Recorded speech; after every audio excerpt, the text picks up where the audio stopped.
Hi everyone, my name is Phil and welcome to Phil Does 3D.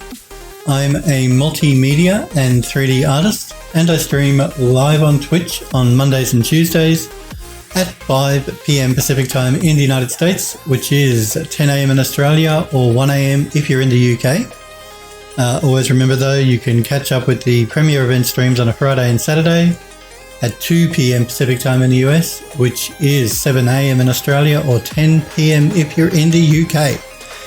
I hope all you guys and girls are well and that you had a good weekend. We are going to continue working on the Temple of the Winds 3D model that we're making in 3D Studio Max. We're at the texturing stage now where we're going to take it into Substance Painter and start texturing up the different bits and pieces. Always remember though, if you've got any questions or anything you're not sure about, please feel free to pop into chat and ask me. If you just want to pop in and say hello, that's always welcome. But if all you want to do is watch, that's completely fine. I'm just going to grab a quick drink before we get stuck into things.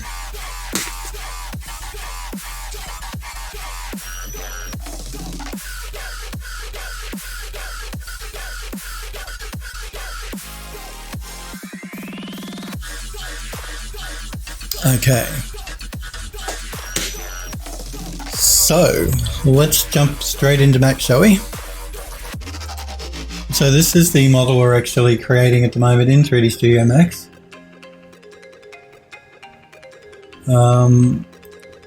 We were working on adding the gold to the top of the terraces last week. So we're texturing from the top down. So we started at the top here, we're working our way down and then we'll work our way out. I think that's the best plan of action. I am going to be using Mari by the Foundry as well to do some texturing, but I'm going to do that after we've done all of our substance texturing.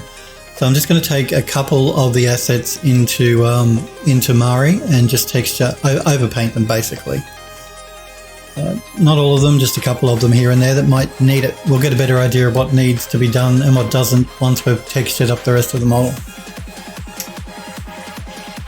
Alright. So let us just jump into full screen mode here so we can get a bit better of a look at the model. I'm not quite sure why my screen is a bit laggy there. There we go. Okay. It was just Max being Max. So yeah, we have this decorative ironwork at the top of the terrace in gold.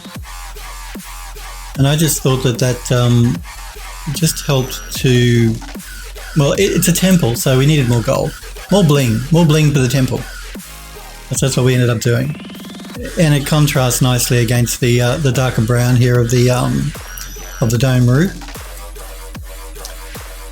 So, what are we doing now? Let's sort of zoom in here a little bit. I think what we're going to do now is we're going to start working our way down through the middle and out. So I guess this is the next bit we're going to be taking into Substance Painter. This is just the top of the, this is actually going to be a fountain. And I'm going to have plants in the top here. So it's sort of like an urn planter combination fountain thing, because this is going to be a pond in the middle. So let's texture up the interior piece here. I'm using a plugin that you can download from Algorithmic's website in their forums under 3D Studio Max. You'll find a plugin called Send to Substance. You can download that and use it to send the objects into Substance and send them back to Max. So that's what we're going to be doing. It just saves me having to export the model as an FBX file and then import it into a new document inside of Substance Painter. This plugin does it all for you auto-magically, so it's good. Okay, no problems with the stream, which is good. Everything's in the green. Unlike last week. Just before I send that over, I'm just going to... My phone is just going off, guys. I'll be 2 secs. We're just lost.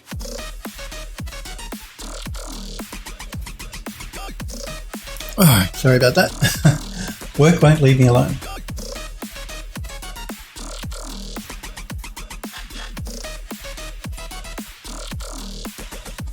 Okay, so let's send the inside of this urn, I guess we're calling it, fountain, over to substance. It just complains the first time, and that's because I'm using a custom template, that's why. If you don't use a custom template, you should be fine. Even if you do, it still works. It's an administrator sort of permissions thing in Windows, that's what it's complaining about.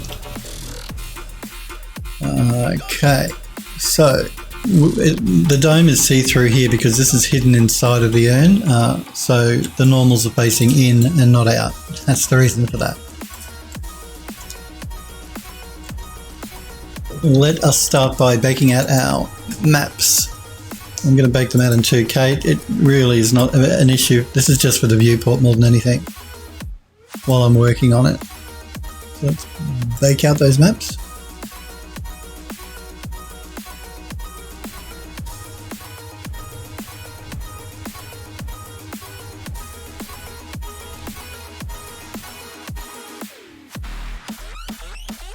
All done? Good. Okay, let's start texturing up the interior of this bowl. So I think the first thing I want to do is find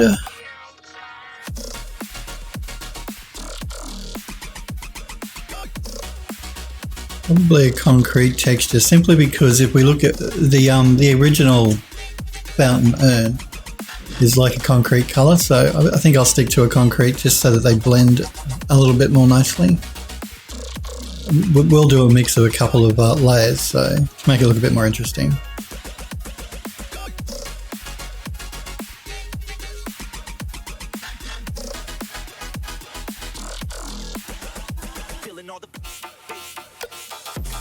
And we do have quite a few concretes here.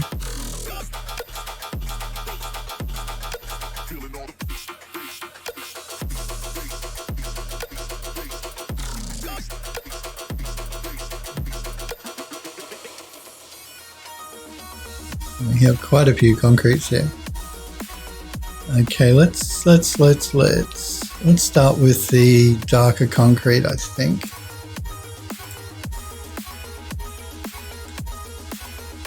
I'll avoid looking at it that way because it just gets confusing. We'll try and keep it looking at it from the top.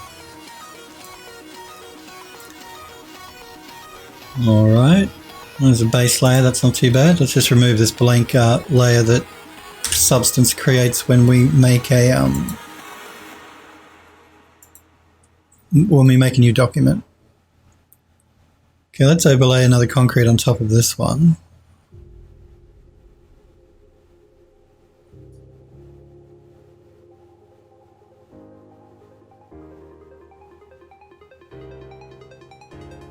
Let's look at this concrete tiny cracks.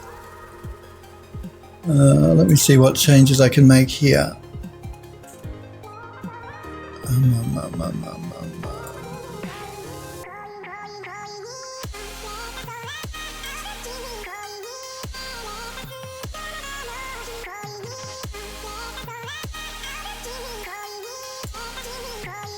just going to pull back on the luminosity because I want a darker concrete color, and I don't have access, really, a proper access to the color of the texture, so just pulling back on the luminosity should darken it up for us.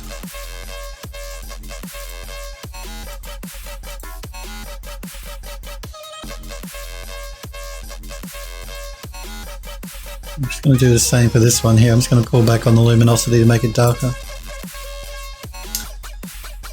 We can change a couple of things here. We have cracks. Pull that up. We've got a dirtiness slider.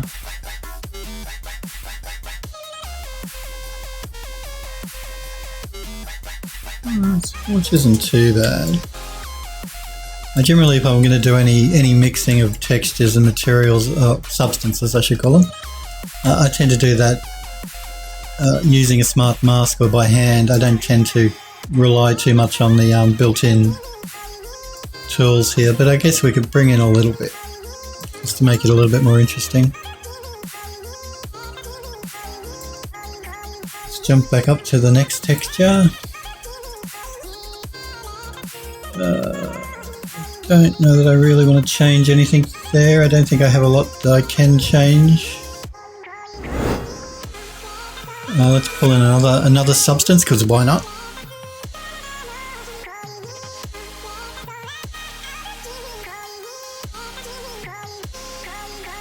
And let's go with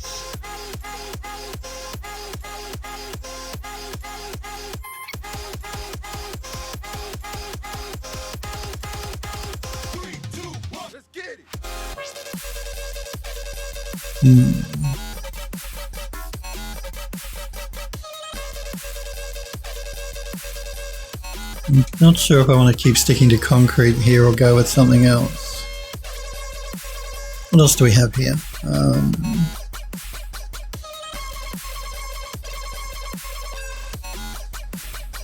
Leather, iron, metal, plastic.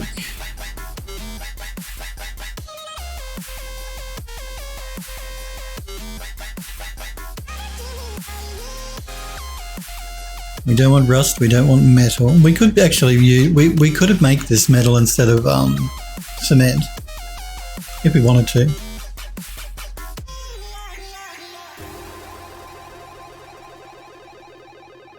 Scratched concrete.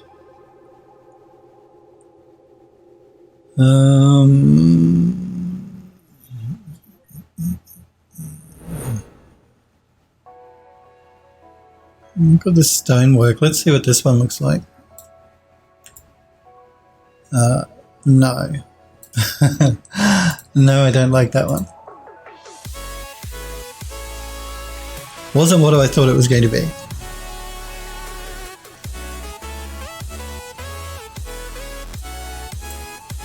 No, same with that one, no.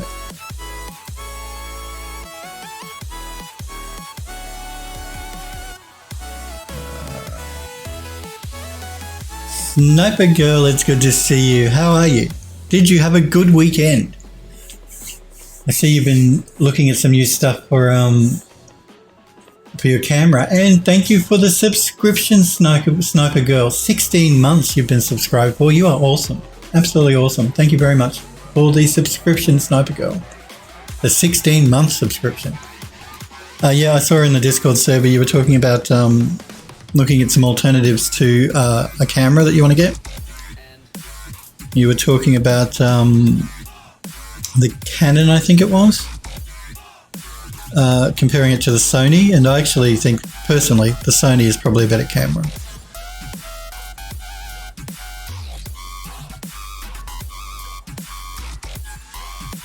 Sniper Girl wants to get a new camera to do photogrammetry. But remember what I said, if you don't have the funds, and you can use your mobile phone to do photogrammetry as well, as long as the camera's 8 megapixels or better, you should be okay. Now, of course, the better the camera, the better the result in photogrammetry though. Sniper Girl says, doing well, working on the low currently for the van, got the plow baked down. I saw the actual plow, it looks really good. Yeah, you're baked down on the low poly for the plow, it looks good. In fact, let me just take a quick gander at it right now, because why not?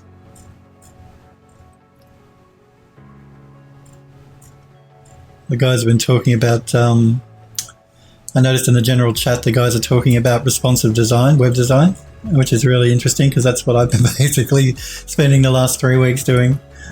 This is aside, this is my personal stuff, not the stuff for the ArchViz studio. We'll talk about that soon. I just want to copy this link and check it out. If anyone wants to know more about me, of course, go to phildoes3d.com. You can read up about me there. There's links to my ArtStation, YouTube, all that sort of stuff. All the social media goodness. Nice and clean. I like the edge loops you've got going on.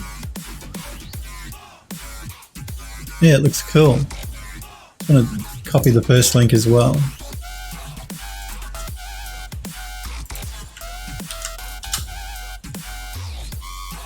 Yeah, very nice, really nice.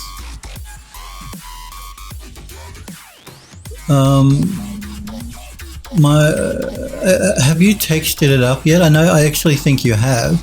My only suggestion might be to add a bit more dirt to it, because it's going to, this sort of thing will collect a lot of dirt and dust and mud or whatever.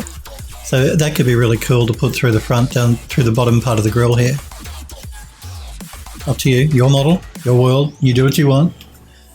And I'm not sure if you'd finished texturing it up completely yet anyway, so.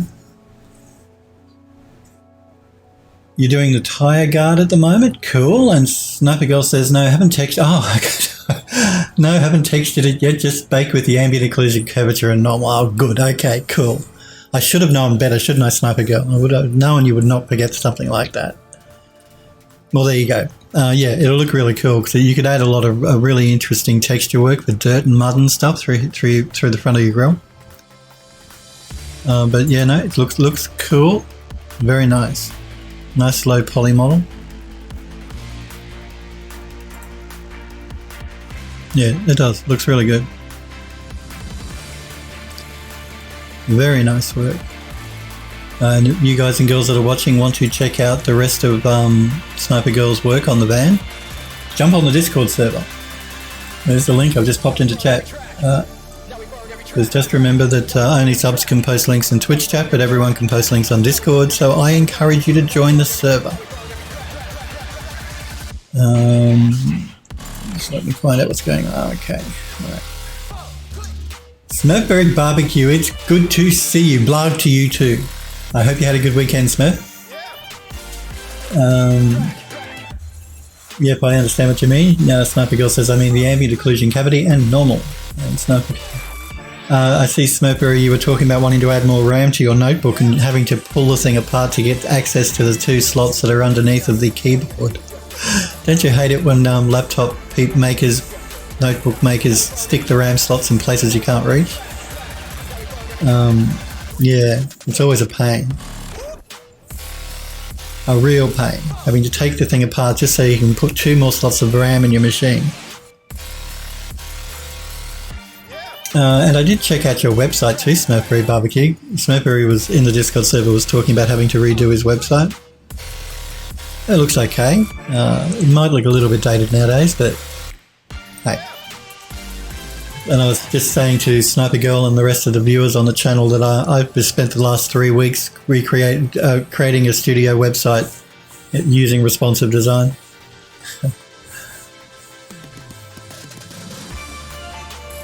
Sniper Girl says, yeah, that's a pain in the ass. The reason I prefer PCs. Well, that's right, you can't go wrong with a PC. Easy to get to your RAM slots on a PC motherboard. Unless it's a Dell, I guess. Even then. Smurfberry says, I get why they did it. Laptops are cramped spaces, so they're trying to optimize it, but it's a horrible place to access. Yeah, they have to fit a lot of stuff in a really small space, so you are right. That's the reason they do it. I've been lucky in the 2 notebooks I have, one of which doesn't work anymore because I spilled a whole cup of coffee in the keyboard, but the RAM slots have been really easily accessible from just a slot at the bottom of the machine. All the RAM slots were available there. Thankfully, I didn't have to pull it apart. I'm still so annoyed at myself for doing that. Spilling an entire cup of... When I say a cup of coffee, this is like, one of those mugs like you get from Starbucks, those really big cups. I spilled an entire one of those inside the keyboard. And it was fine for about a year and a half. And then the keyboard stopped working. And I thought, that's fine. I've got an external keyboard or a Bluetooth keyboard. I can use that. And then the machine started, the video card just stopped outputting stuff to the screen, so it's completely cactus now. Don't know what to do with it. What do you do with old notebooks? Do you send them to recycling? Yeah, I'm just not sure what to do with the thing. It's still sitting up in my cupboard upstairs. What were we talking about? That's right. So yes, the camera, my suggestion would be a Sony as well. I think Sony make a good mirrorless camera, if that's what you want. We spoke about the notebook and the memory. Smurfberry's wonderful portfolio website. Smurfberry, you said you were thinking about just diverting people to your ArtStation. If you've already registered a domain name, I would make use of the domain name. I think it's a good thing to have a domain name, particularly if it's your name. Like I have philipfair.com. which I redirect to phildoes3d.com because I didn't want to have to update 2 different websites all the time. But I still keep the domain name because I use the email. It's really good for if you're doing any sort of work, having an email address that's yourname.com, your at yourname.com is always really cool and really good. Professional. It's professional. Snowberry says, I recycled my old one after removing the hard drives. Oh, you recycle. Okay, so I have to send it to recycling, I guess, then. Yeah. I've already removed the hard drives. I don't think there's anything else. There's memory in it, but I don't want to keep the memory. The memory's fine, but it's an older laptop, so it's like DDR2 memory, which is really up. We're at DDR4 now. My apologies if you hear any banging going on in the background. They're doing more work next door. This is the joys of living in amongst the apartment block that I live in is behind a shopping strip. So it's like a commercial area. So there's always work going on somewhere. I've closed all the windows, so hopefully it's not too loud for you guys. So yeah, I've already removed the hard drive. I could take the memory out, but like I said, it's DDR2 memory, so it's not really worth keeping. It's too old. I'll probably just send it to the recycler. Which is a real shame because it was a beautiful notebook. I mean, really nice. It cost me about $3.50 when I bought it. And it was only like 12 months after I bought it that I spilled a coffee in it. So, yeah, oh well. But I love my PC. I couldn't live without my PC. And it's so easy to upgrade and to update. Smokeberry says, old one had better access panels though. Yeah. No. What can you do? What can you do? No, I thought it was interesting. None of you guys noticed in the Discord that a follower to my Twitch channel here was called The House in the Hollow. I thought somebody might say something about that. That was actually me. I've created another Twitch account called The House in the Hollow, simply because I wanted to register the Twitch name in case I decided I wanted to do any streaming under that account to tie into the game that we're going to be making. So that's the reason. I thought it was interesting. No one mentioned anything. So yes, The House in the Hollow is me. It's my account. It's my Twitch account, alt Twitch account. Just in case, like I said, I want to do any streaming regarding the game under that account. I probably won't. I'm probably going to continue just streaming all my stuff under PhilDoes3D. It was simply just to grab the name in case somebody else did. Can you guys hear that going on in the background? I'd be surprised if you can't. They started at 7 in the morning. Thank God I get up at 6:30, otherwise I would have been annoyed being woken up by all that banging and stuff going on next door. I almost considered not streaming today because I knew the noise was going to be annoying. Sniper Girl says, yeah, please stream under this account because, yeah, it will. Yeah, no, I will be. I'll be streaming under this account. You hear nothing? Oh, good. So I can hear it. Yeah, no, don't worry. I will be streaming under my PhilDoes3D account. I only registered The House in the Hollow as a Twitch account just in case. Because you never know as far as promotion and stuff goes for the game. At some stage it might be cool to stream under that account, but my main account is my main account. You will always find me streaming PhilDoes3D.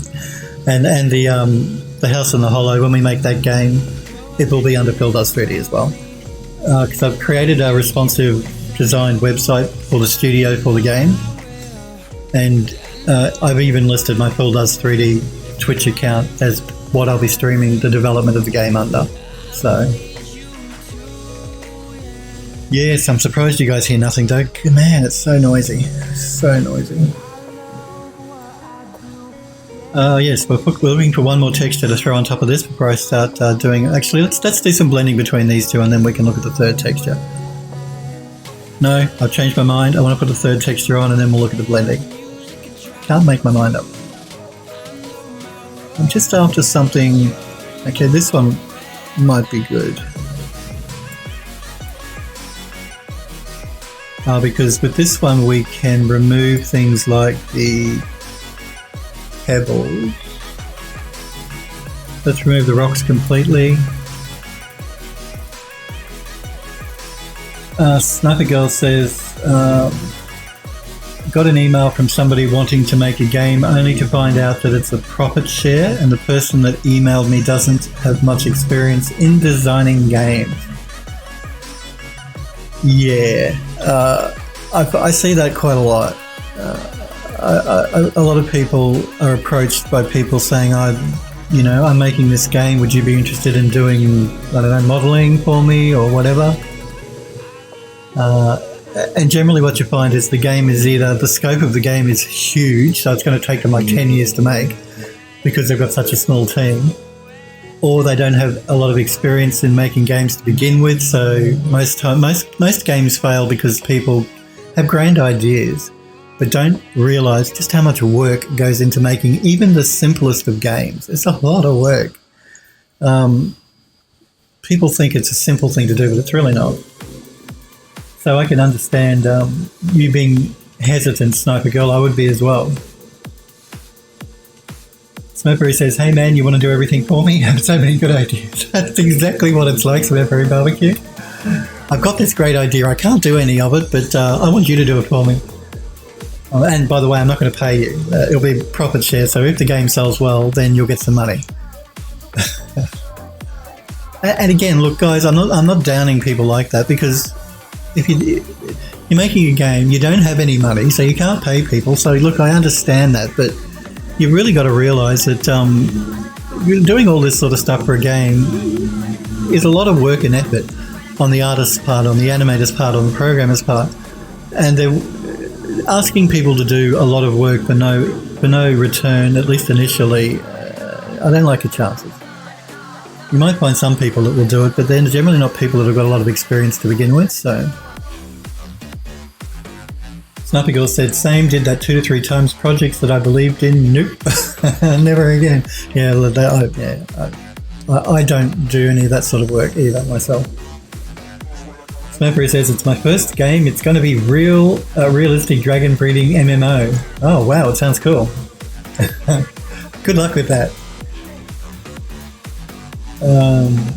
Sniper Girl says, yeah, that's the way it was. Start with a bunker,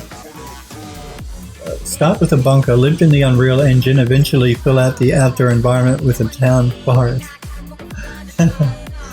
Sniper Girl says, I'm downing any person like this, that is like this. Hey, I want to make a game.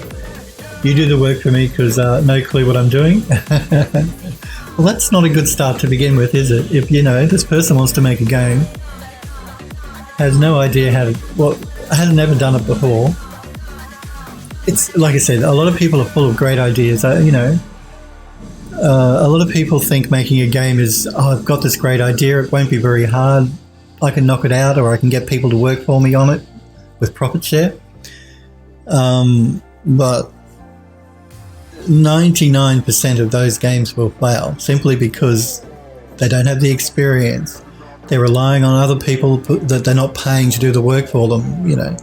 People's motivation to do work dips significantly when they're not getting paid. I'm sorry, that's just the way it is. People don't like doing a lot of work for no pay, with the promise of pay later on. I would avoid that sort of situation personally. If it's a group of friends, if you all know each other, then maybe that's a different story. But if you're being like cold called from someone you don't know from a bar of soap, asking you to do work for them, I wouldn't do it personally. But that's me. I'm just crusty old Phil who won't do anything for nothing.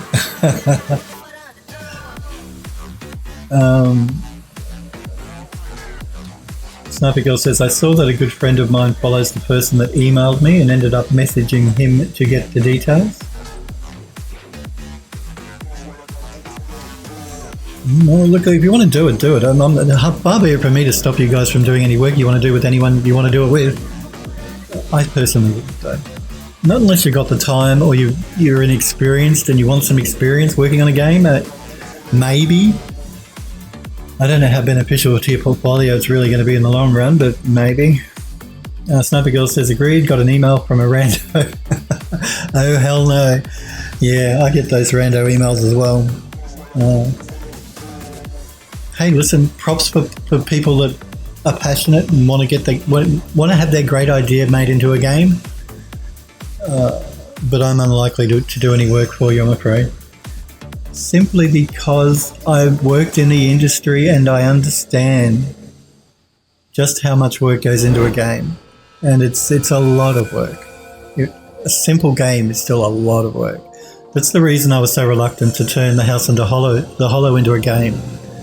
Because I know how much, even though I've got a lot of, like the whole building's done and the entranceway and all that's already done. That's cool.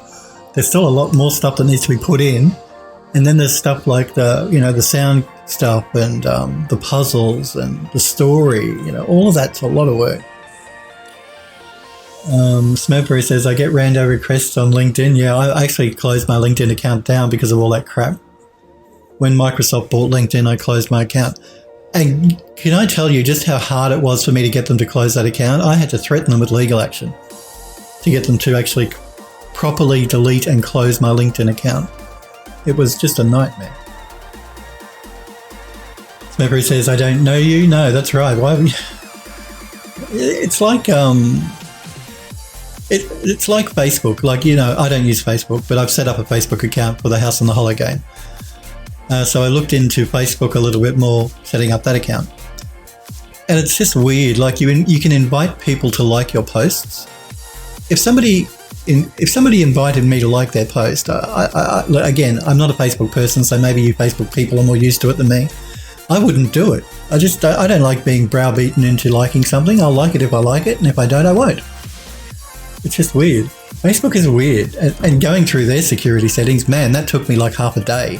They have crap hidden everywhere about what they do and how they monitor what you're doing and what information they share and all that sort of stuff. Snappergill says, I have a link to my ArtStation on my Twitter, and my ArtStation has my resume.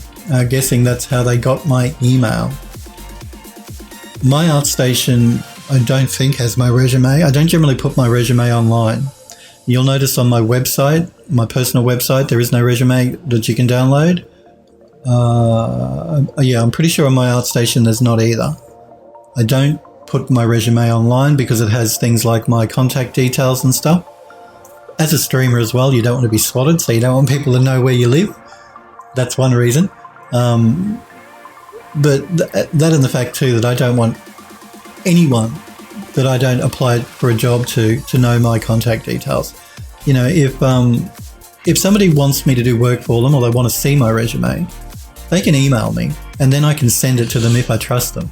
I don't believe in putting it online for anyone to download. I think that's asking for trouble, personally. So I'd be careful about posting your resume on any public website, even your own website. Sniper Girl says, with legal actions. LOL with legal actions. So yeah, you really be careful, particularly in this day and age with data mining and all that sort of stuff, and just hackers getting hold of your information, identity theft, all of that sort of thing. It's a pain to think about, but you got to think about it because that's the world we live in, I'm afraid. Just going to play with the scale of this a little bit to see if I can improve it. I actually also want to remove the hole. We don't want a hole. What's this other rando thing I can see here? Is it the dirtiness? Yeah, it's the dirtiness. Let's pull back on the scaling, tiling I should say, not scaling. Something like that should be good. Sniper Girl says, my ID has already been stolen by the Chinese government. Well, we're in a trade war now, aren't we? Well, the US and the Chinese are at the moment anyway. Now that those negotiations are broken down and Mr. Trump has put all those tariffs on Chinese goods and China have put all those tariffs on American goods, which is bad for everyone actually, because what that means is companies like Nvidia and AMD and Intel and basically a lot of tech companies, they're going to have to put their prices up for their stuff because of the tariff now, the 25% tariff. So that's never good for us consumers. Stuff is going to get more expensive. That sucks. Anyway. So do be careful about having your ID stolen. Now I'm going to turn this layer off here. I'm going to turn this layer back on. Actually might just play with this one a little bit as well. What do we have here? The tiling. I think it's okay the way it was. But let's put down, we'll start by putting a smart mask down, and then we might go through and do a bit of hand painting. So let's see, what do we want, what do we want, what do we want?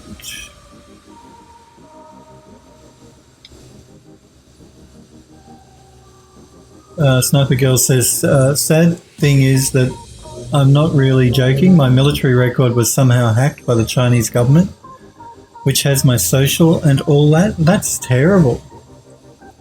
How did that happen? There's been so many big hacks recently of retailers and government departments, and it's just really getting out of hand. So that's terrible, Sniper Girl, to hear that. Smokery says probably the OPM hack. Terrible, terrible, terrible. Because you just don't know what they're going to do with that information. Like I said, identity theft and fraud, that is a big thing where they take out loans and stuff in your name. I mean, terrible, scary, scary stuff. I need to find a smart mask I like here. Wanting to blend between these two concretes, so Sniper Girl says have full ID theft coverage from the US government as a result. Oh, well that's good. I didn't know you could get ID theft coverage. You can't in this country, not that I'm aware of anyway. Well that's good. That's a relief, Sniper Girl. Yeah, these scummy people stealing our IDs, our identities, or just, you know, hackers in general trying to break into our accounts. I must get so many spam emails and stuff of them wanting me to either open an attachment, usually, or click some link in some rando's email. Yeah, I'm really going to do that. But they keep trying. They keep trying.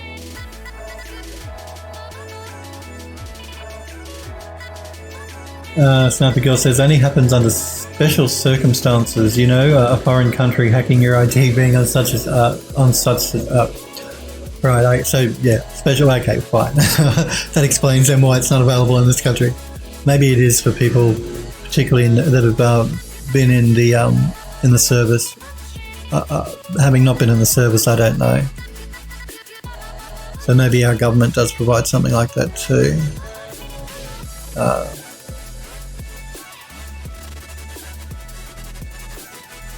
So hopefully you guys can't notice that in the background, but man, that's getting on my nerves. All the work going on. It sounds like they're I don't know, they've got like a buzzsaw and they're sawing wood or something. And Smokeberry says identity theft coverage is a service that helps you clean up the mess if you get hit by theft and your credentials get abused. Oh, okay, like someone taking a loan out in your name. Okay. Right. Well, that's a good service, because that could be a nightmare trying to sort all that sort of stuff out. I think I might try to see what this ground dirt one is like. Let's throw that down. Let's jump into the mask. And let us play with the balance.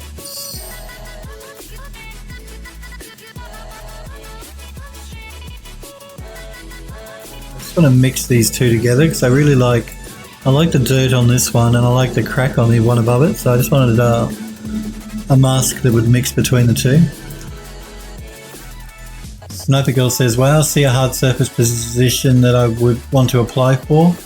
Problem is that it's from the devils at EA. Oh no, don't go anywhere near EA. Trust me. Trust me. Wow. I would avoid that company like the plague. They're evil. They are an evil, evil company. Watch Phil get sued now. I only say that because I do know a few people that work at EA, or have worked at EA. Let me clarify. Not that work at, but have worked at. and they did never, and none of them have ever had good things to say. I personally have not worked for them, so maybe I shouldn't be opening my mouth. But everyone I know that's worked for them has not had a good time. Let me jump up. Actually, just before we jump up to the top texture and blend that in, let's just do a couple of some hand painting.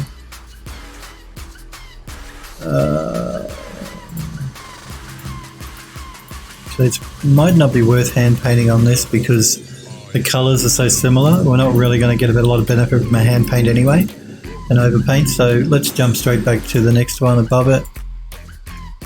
I'm going to pull back on the height information here because it's a little bit too high.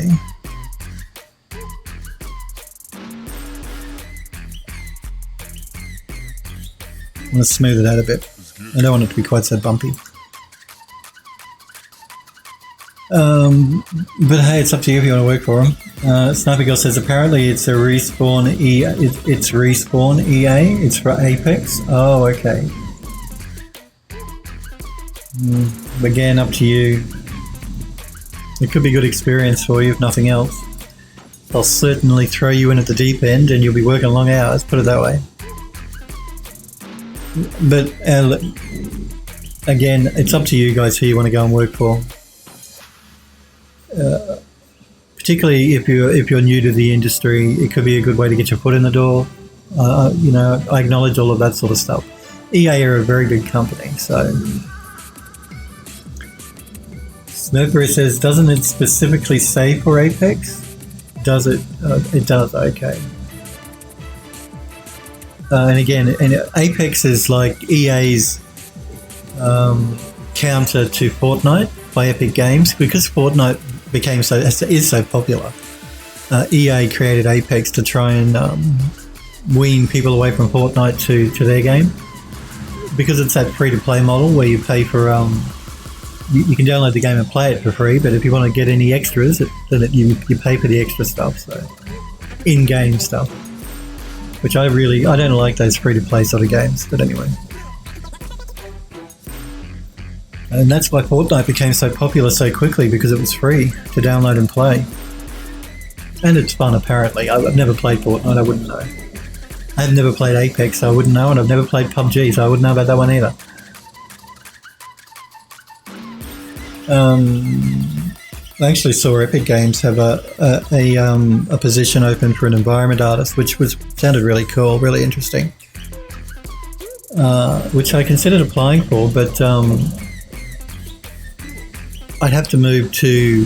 Where are they located? Are they in New Jersey, I think? I'd have to move to New Jersey. Which, you know, I have no problem living overseas in another country, but I've just got so much going on here at the moment that the timing is not great. So. But it did sound like a very cool position. Let's throw down another smart mask. For this one,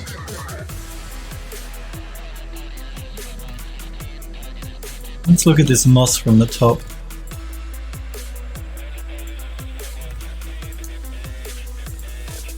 And let's play with the...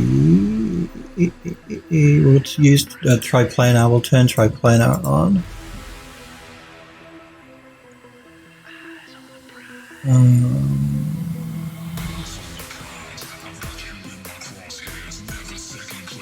Just going to pull back a bit more on the... Remove a bit of the moss because there's just a bit too much moss on there.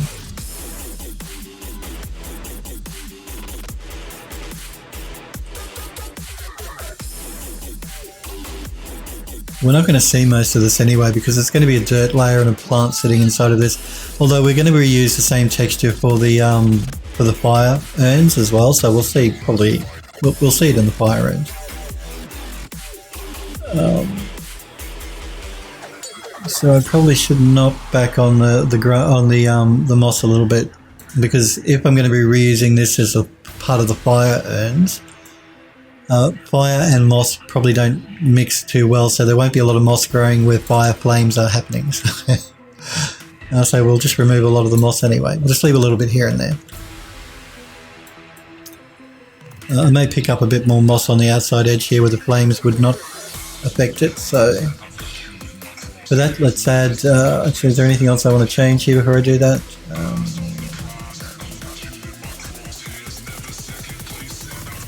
I might just darken up the moss color a little bit, I think.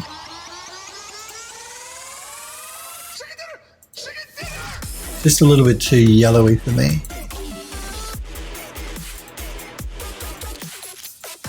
That's better. Let us add a paint layer. And let's change our brush to that Dirt 2 brush that I love so much, this one. Let's paint in some moss on the underside edge. Wow. Let me just adjust this here. Adjust my document resolution. Sniper Girl says, wow, Rockstar has environment art positions for all levels. Oh, what are they working on, I wonder? Yeah, I wonder what they're working on. Maybe they're working on the next Grand Theft Auto. Maybe. Because I saw that there was a rumor that the PC version of Red Dead Redemption 2 was going to be released soon because somebody posted something on their LinkedIn profile. One of the devs that worked on Red Dead Redemption 2 posted something about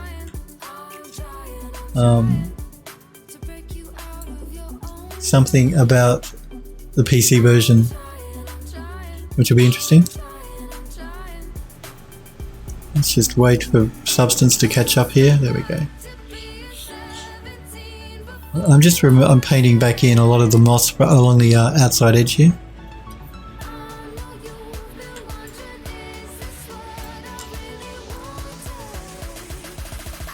No clue? Yeah, I'll check that out. Sniper Girl says, just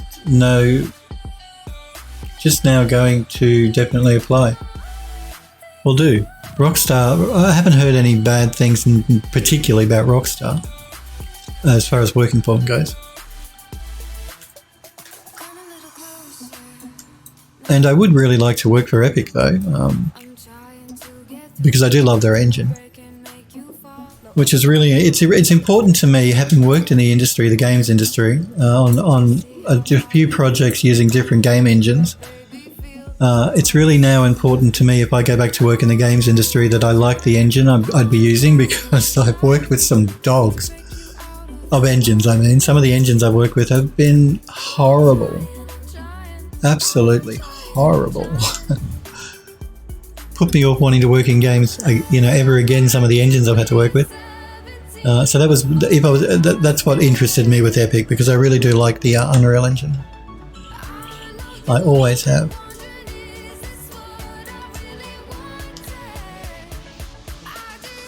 Mercury says Rockstar has a grind culture. They've all got a grind culture. I'm sorry to break it to you guys and girls, but if you're going to work for a games company, you're going to do grind. That's just the way it is. That's the way it is in the industry, the games industry particularly. There's some grind in the film industry, not as much as the games industry, and but less grind in the arts biz industry, but there's still grind on occasion as well. So you can't really escape the grind, I'm afraid. The games industry is notorious for grind. Again, that gets back to the fact that making games is really difficult. It's a really time-consuming thing to do, and it's not an easy thing to do. So the grind is real. The grind is real. That and publishers too. A lot of days now they want the thing released as quickly as possible because investors invest money into making the game, so they want to see a return on their investment, and that's why publishers are always pushing tight deadlines on game developers and stuff like that.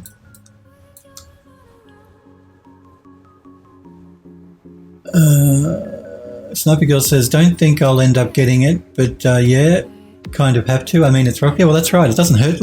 It never hurts to apply. I mean, even if it's a big company, you never know. You know, you can't get into their head as to what they're particularly looking for in somebody they want to hire. So regardless of the size of the company, I would advise all you guys and girls to actually apply. At least apply. Even if you don't get the job, they'll probably keep your resume on file. Because I've told you before, the companies do. Everyone keeps their resume on file. Or your resume's on file. And that way, if they have a position come up that they think you might be good at, then they can contact you. And they do. It is dependent on the company, of course, how they operate. But a lot of them, at least the ones that I've worked for and worked with, they will contact people that they've stored their resumes, whose resumes they have stored. Let's speak proper English.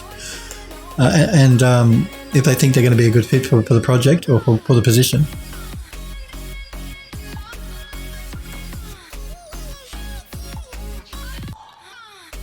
Snappy Girl says, yeah, don't really like to grow in culture too much, but it's really nothing I haven't dealt with. And Snappy Girl says, I'd love to work with Epic. They're the #1 studio I'd love to work in. I mean, I literally grew up with their engines. Be like coming, yeah, I would too. I would love to work for them too. But the position that they had advertised wasn't, I don't think, for Fortnite, because what they required didn't sound like assets for Fortnite. It was a bit, must be something else that they're doing that's a bit more realistic. Not quite as cartoony looking as Fortnite.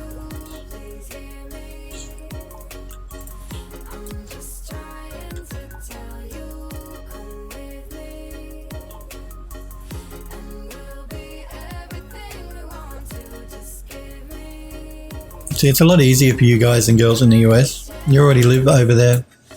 It's a bit more of a transition and change for me if I want to apply. If I applied and got accepted for a position in the US, I'd have to uproot my whole life basically and move overseas, which I don't mind doing for the right project or the right company. I'm just saying it's a big process, a big thing to do for me. Because, you know, I have a mortgage and everything here. Snappy Girl says, I'll check it out. Do check it out. That's on their website. Well, it was. Last I looked a couple of weeks ago, I think it was still there.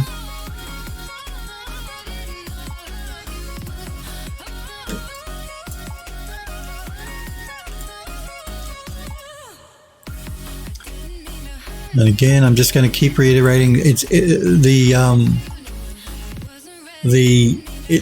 see-through here because of the normals are facing inward, because this sits inside of the planter. We never see this side of it. That's why it's invisible. We're cutting down on polys, or you know, by not having a two-sided bowl, just having a one-sided bowl, the side that we can actually see facing inward.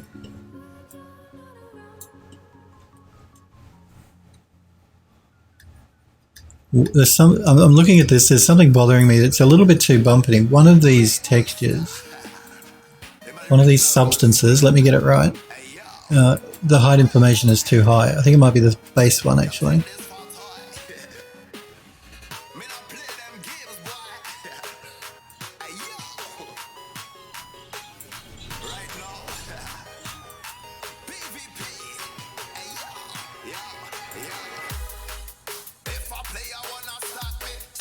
That's better. It was just looking a little bit too bumpy.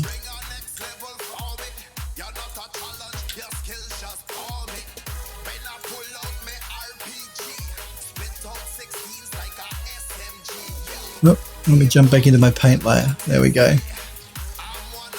Snappy Girl says, you actually did something for poly reduction? No? What are you talking about? What are you talking about, Sniper Girl? Me? Poly reduction? Nah. Yeah, I did. That's right. I did something for poly reduction. Shock horror. Because, like I said to you, I really this model could be really cool to put in the game. So I'm going to have to go back at some stage and make some alterations to some things to reduce the poly count, because I do think it could make a really interesting area in the game for people to explore or to create a puzzle around that people have to solve. Because it's an interesting looking model, and being called Temple of the Winds and all that sort of thing, it might work really well. Just going to paint in a little bit more through here.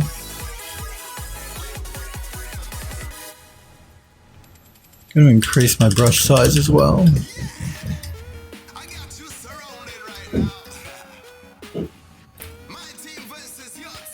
You're so cheeky. I'm going to give you a pill slap if you're not careful. You'll get a pill slap.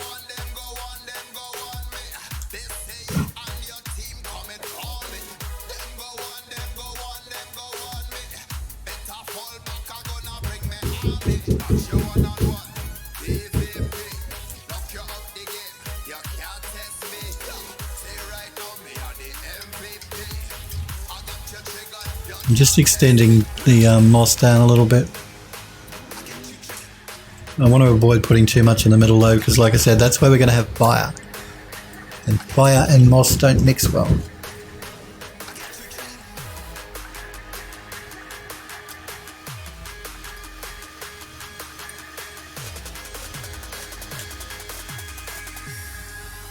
Oh, let me undo that. I accidentally did a paint layer there and didn't mean to.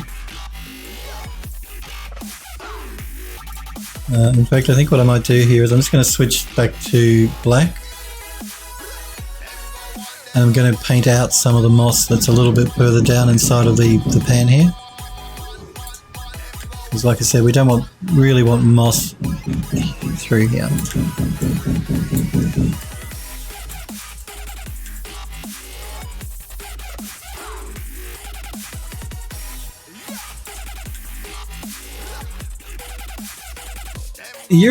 Evening to you too, or morning for me. It's my morning, so I'll say good morning, but good evening wherever it is for you. Euro, good to see you. How was your weekend? Are you well?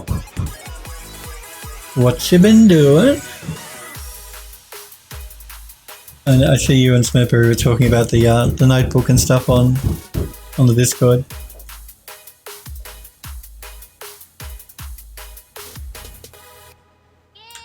So, you just, it's not, Euro says it's 2 in the morning, I'm assuming. He just woke up.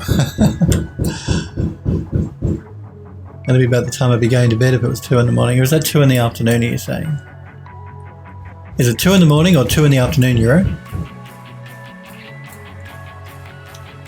Snappy Girl says, just noticed that banging, you're talking, yeah, I'm sorry guys, I almost was not going to stream today because I started at 7 a.m. this morning. Like I said, I get up at 6:30 in the morning, so that wasn't too much of an issue, but yeah. I'm sorry about the banging, they're doing some work next door.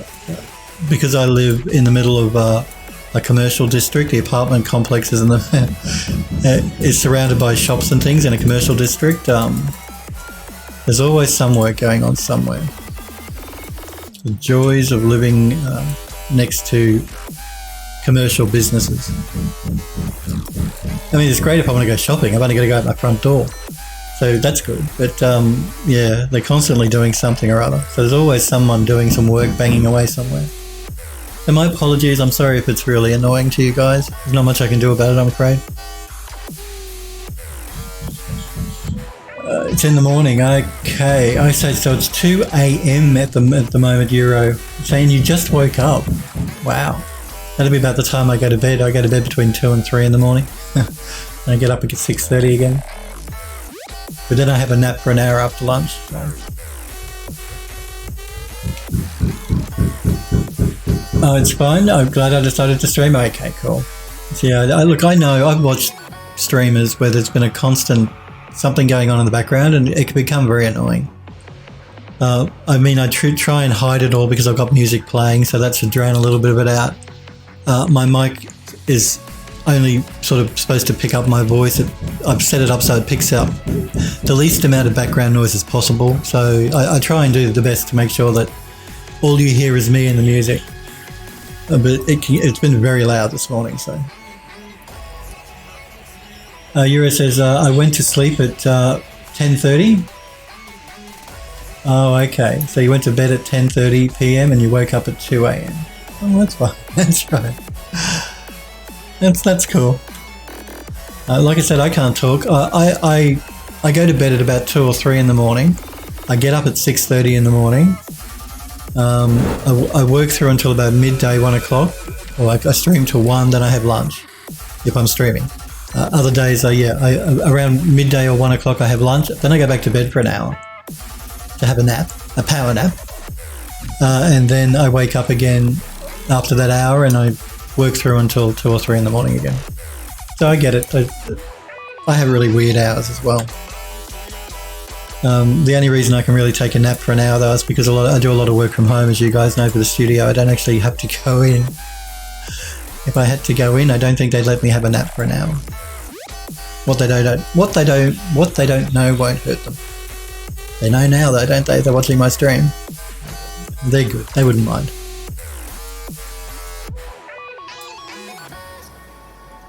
A siesta, that's right. Just like the Europeans. I'm very European. You have this siesta. Well, siesta is Mexican, isn't it? But a lot of European countries, they do. They go home after lunch and they have a nap and they come back to work. It's quite the norm in Europe, apparently. Spanish. Oh, my apologies. Yes, it is Spanish. I knew as the word Mexican was coming out of my mouth that I was wrong. So thank you, Euro. You are correct. Spanish. Siesta. And that's insulting to both Spanish and Mexican people, so my apologies if you're Spanish or Mexican. I did not mean to insult you. But yeah, I know like in Italy, it's very big in Italy to have a nap, an afternoon nap, mid-afternoon nap, and then go back to work. Yeah, I don't really think I want to add any more moss because, like I said, I want to reuse this texture for the flame urns, and if there's flames, moss is not going to grow near a flame, so we don't want any moss in the middle. And for the urn, a lot of the middle is going to be covered by soil for a plant, so.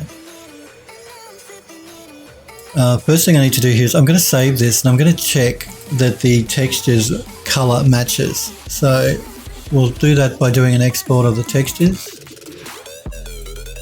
We'll export it as a 2K texture, that should be plenty. Just before I export it, I'm going to rename this texture. We're going to call this one, I'm going to call it Urn Center. Now we can export it. There's a 2K texture.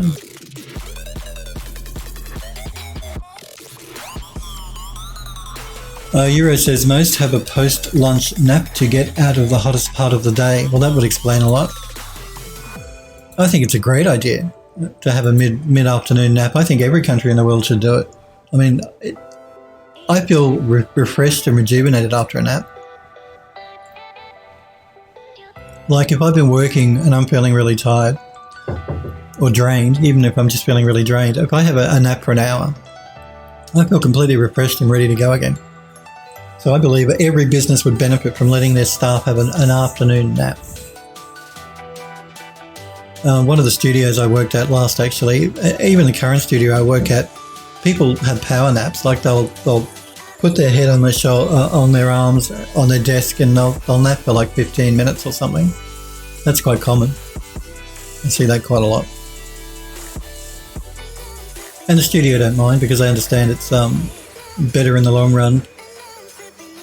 Smurfberry says if you flip that urn upside down, it can be worn as a hat. That would be a very heavy hat, Smurfberry. If you wore this urn on your head as a hat, you'd break your neck. It's like cement. It would not be good. I would not recommend it. And it would be a funny looking hat too. Euro says, yeah, last time I was in Spain, I found myself having a siesta as well. It made sense to get out of the heat. Yeah, that does make sense. But my point is, even if it's not just to get out of the heat, I think it's a good thing just to rejuvenate yourself for the rest of the afternoon of work. It's good for that, if nothing else.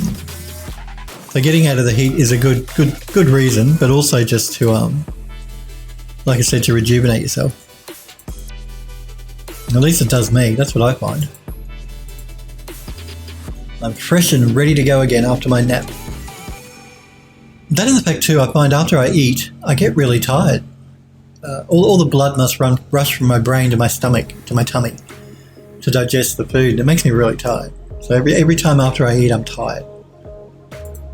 Let's load up our normal maps and all the rest of it in our DirectX shader.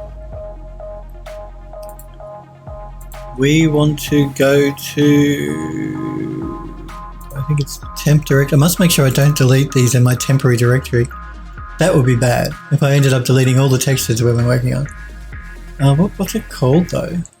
What did it put it under? I forgot to rename it. Oh, so it's probably given it some really weird name. Let me check what I've called the thing. I've called it Rim. Well, there you go. Alright.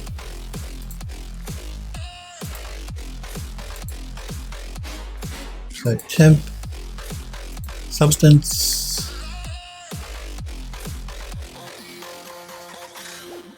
that's the one we want. We want the normal map and we're going to import it with a gamma of 1. And the color map.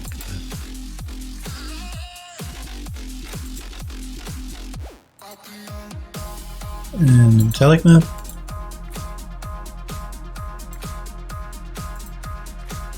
And the roughness map.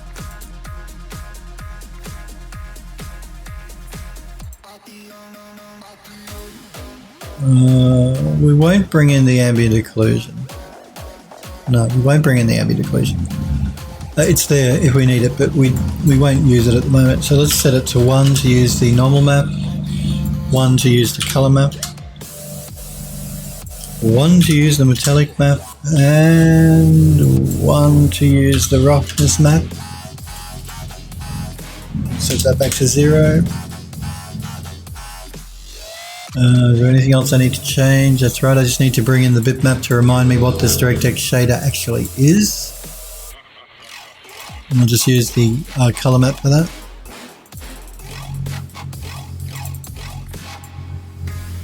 Because I don't get a good representation if I don't hook up a map to it. I won't know what it is. We're just going to rename this rim material, or MAT for matte will do. And now we just have to assign it to our object. Okay, now this is what I wanted to check, the color. So, way too dark. So let's jump back into Substance Painter and fix that. And that's again going to be the luminosity that I changed before. Nothing short of a miracle. If I can find it.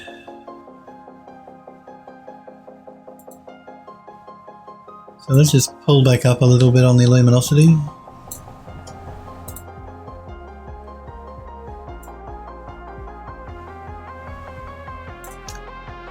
Now let's do another export. Max should automatically load these new textures up for us. The microphones are changed into impulses of electric current. It's the most tremendous That's just Max complaining about the textures being uploaded, you can have. updated. Let's give Max a second to work itself out here. Euro says, okay. It just takes Max a couple of seconds to jump between Substance Painter and Max. I'm just going to again make sure that these do update. So I'm going to reload these textures. Normal map, color map, metallic map, and roughness map. And we're still too dark. Stop hitting me. That's very strange. Let me just look at that. Color map.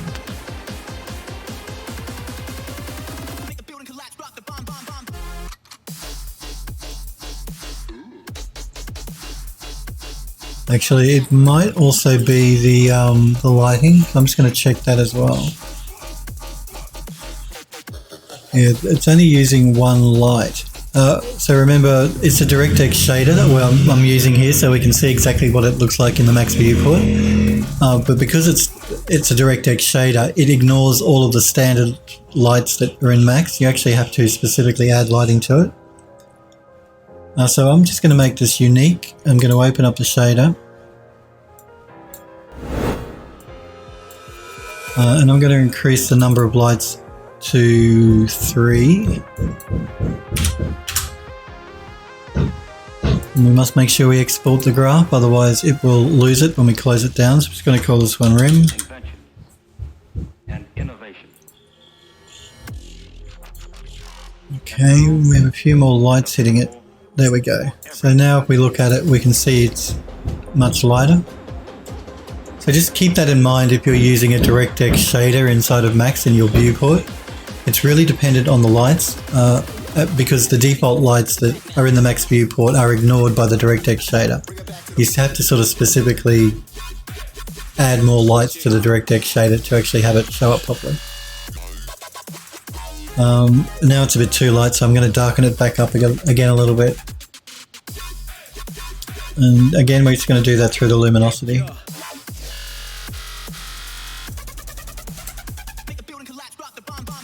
Let's look at the underlying texture.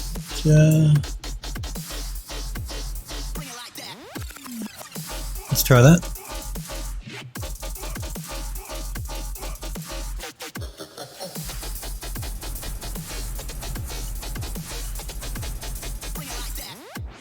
And back into Max. Wait for Max to reload those textures.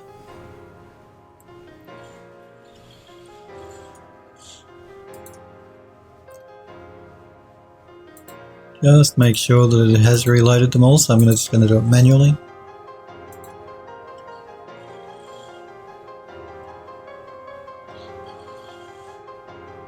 I still want it to be darker, so I'm going to darken it up a little bit more.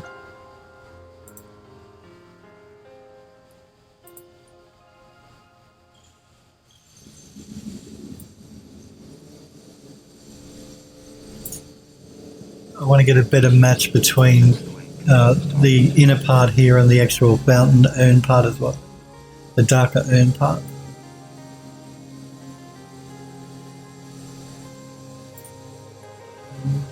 Okay, let's try that. The great thing about Substance Painter, of course, we don't have to do anything. We can just jump back and make some changes really quickly and then re-export again. Makes working nice and simple. Back into Max.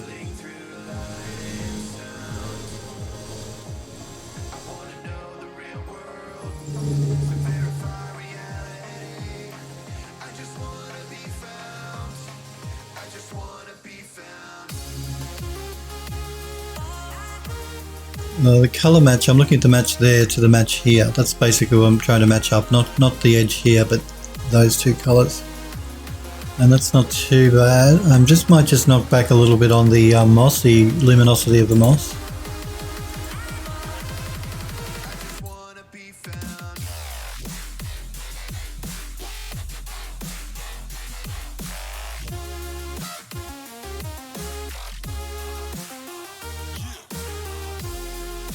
I want to pull it back just a little bit too bright.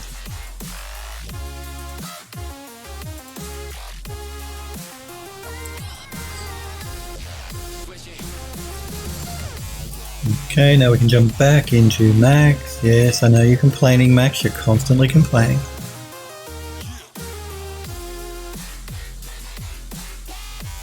That's a bit better. It's just the moss was just a little bit too bright. I'm just going to isolate these two pieces so we can look at them a little bit more easily.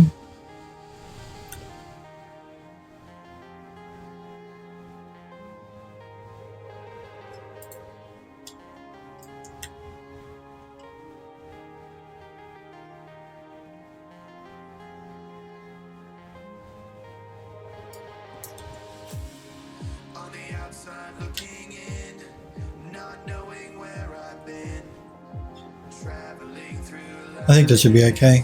I think that color match is not too bad. I think we can work with that.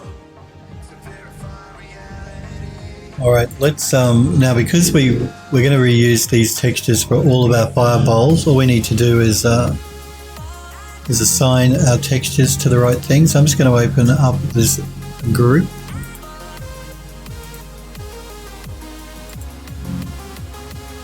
Looks like I have another group that I need to open. We're going to start attaching these pieces down once we've textured them up, but until we do, I'm just going to keep them separate. We should be able to assign this texture to the rest of our bowls. Look at that. There's a problem here with the UV mapping. So what I'm going to do is I'm going to select both of these. I'm just going to go into isolation mode. Now these should be identical. They should be identical. It doesn't look like they are though for some reason. So I'm going to see if I can't copy the UVs from this one to this one.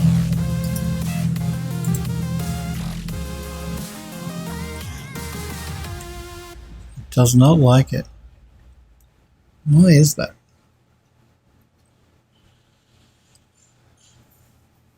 Sniper Girl says, "Will you stop breaking Max?" It's not breaking Max. Max is complaining that it's just complaining about the PNG. Basically, Substance Painter is saving out the new PNG file, and then Max is popping up a little dialogue complaining about the update to the PNG file. I'm not really sure why Max is complaining. It doesn't seem to affect the program. It still loads up the new version.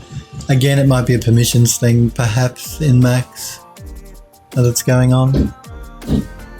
I really need to work out why the UV map on this is so different to this.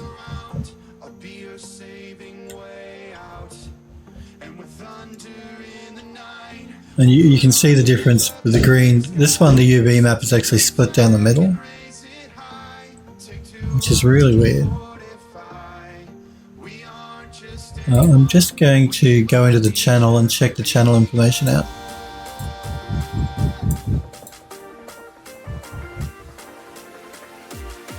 Number of birds 5337. Okay, so they're actually slightly different model as well. One has slightly more birds than the other. How that happened, I don't know.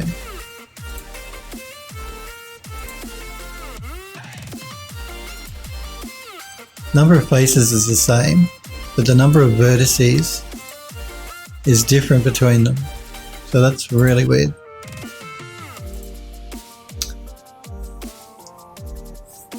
Yeah, sure, Sniper Girl says. Could you simply get rid of the brogue? Yeah, I could. That's what I'm actually going to do. I'm going to replace it with this one. So that's the simplest thing to do, because I don't want to add more textures to the model. The quickest and easiest thing for me to do is just to copy this one and scale it down to fit where the other one is. Let's just get it into position.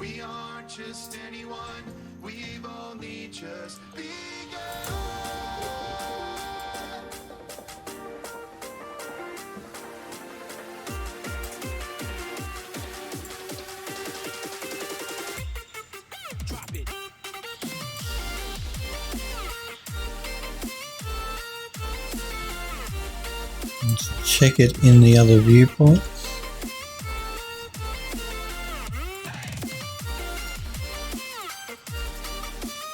Yeah, I'd like to know why that happened or how that happened. I was quite careful when I was actually making it, so it shouldn't have happened.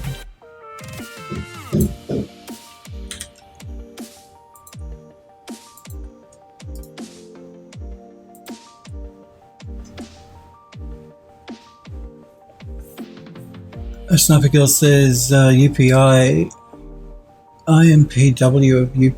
I don't know. Sniper Girl says, you know, if you didn't break Max, this wouldn't have happened. Okay. It's all my fault, in other words, isn't it, Sniper Girl? All my fault.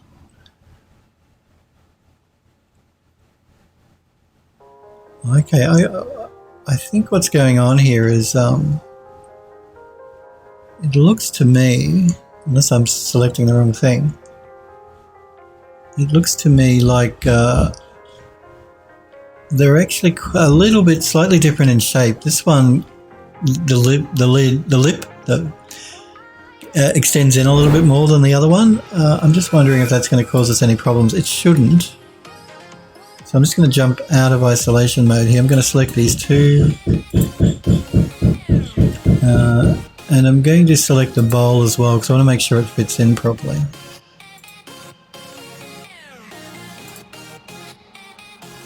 Let's delete the one that is the old one,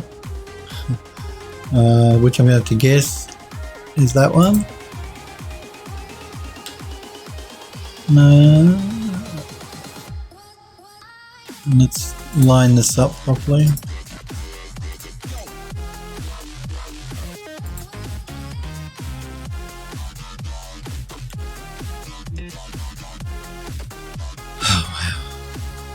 I do not want to do that. We want this to be the left. Just want to move this over so it lines up a little bit better.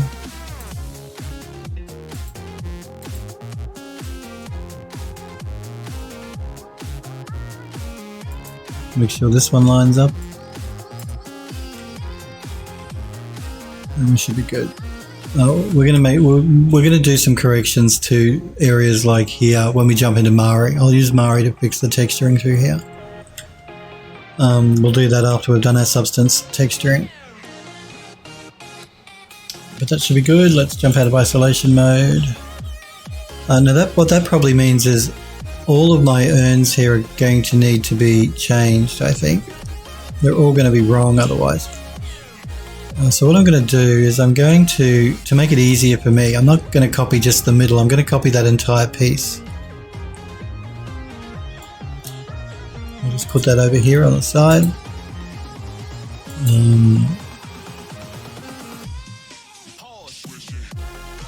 It's still part of that group, so I want to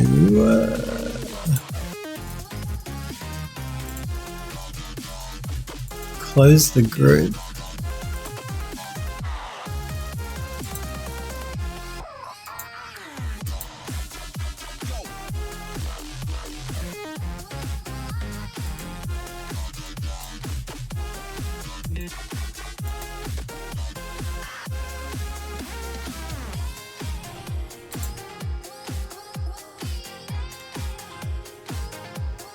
Let us ungroup this one, or open the group. I'm not going to ungroup it. Select these.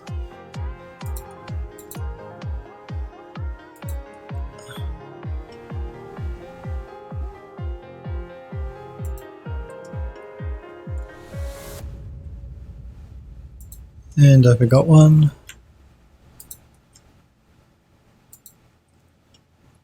Jump into the top viewport.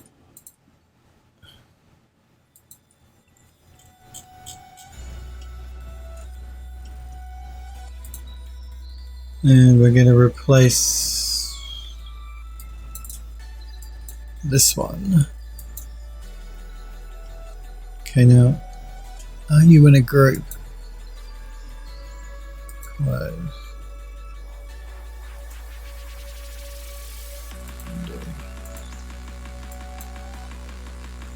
So make a copy of that and we'll place it where this one is.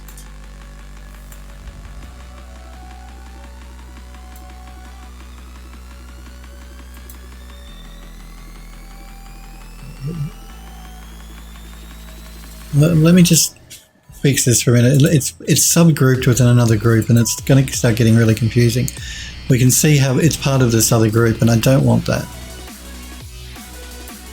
I'm going to close the group.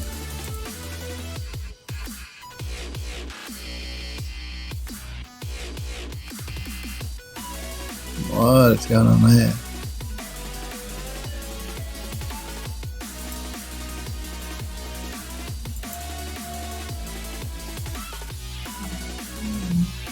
I'm going to open the group. I'm actually going to delete these because it looks like I may have missed part of the model.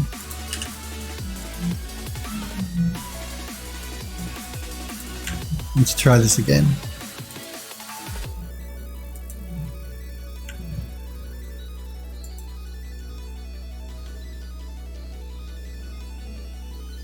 Let's duplicate that.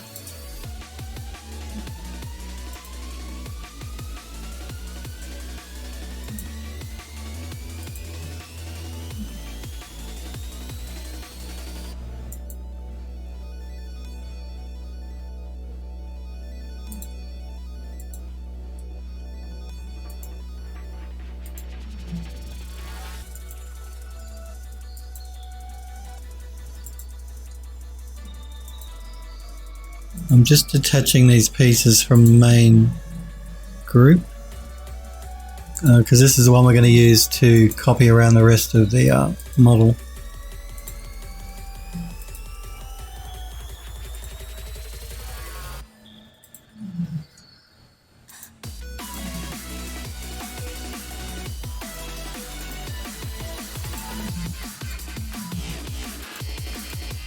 Okay. Now we can close this group up, and this is separate, which is what we want.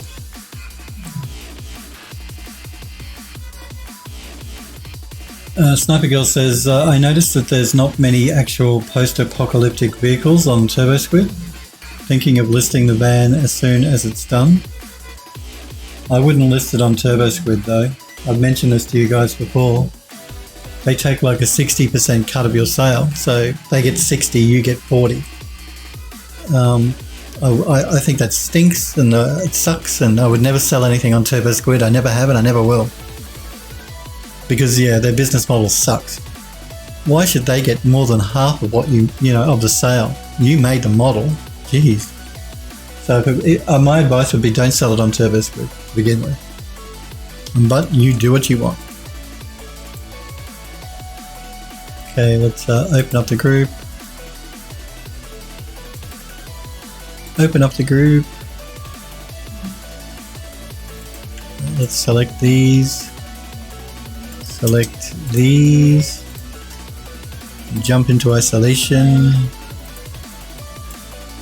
We're just going to group this so it doesn't move. It'll make it easier for me to move around.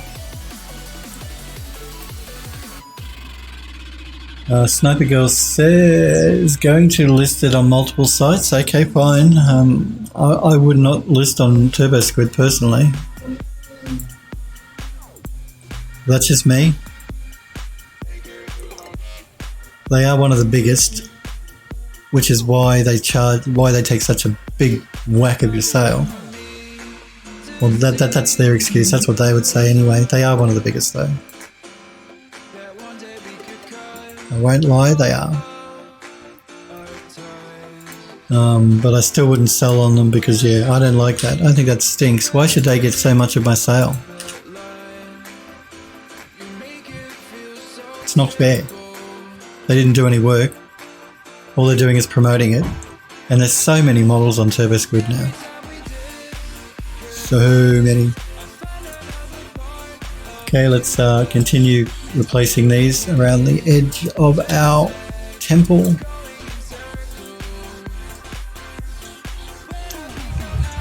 We can actually close this one up. And close this one up.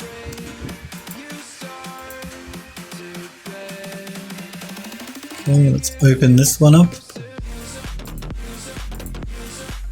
And open this one up. Groups within groups within groups. And let us select this.